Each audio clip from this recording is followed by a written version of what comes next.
Right, so there are some pretty well-defined terms now in terms of treatment-resistant depression. First, the notion that the patient has had at least one adequate trial of an antidepressant.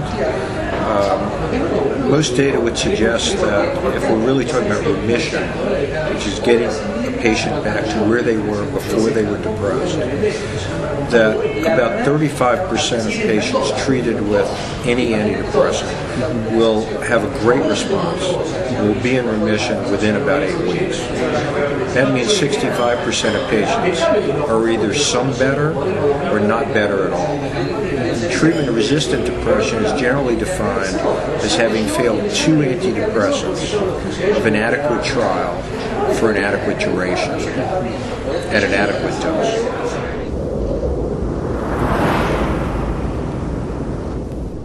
There's no treatment that has ever been shown to be more effective than any other treatment. That doesn't mean that a patient might respond to one treatment and not another, but if you do a head-to-head comparison, they're all about effective, equally effective, except for ECT, which is probably the most effective, but it's got a lot of side effects and is difficult.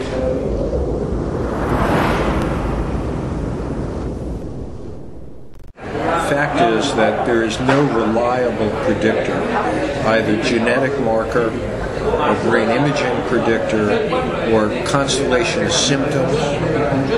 The only predictor that may be effective is in 2 subtypes of depression: atypical depression, which patients oversleep and overeat and have a lot of anxiety.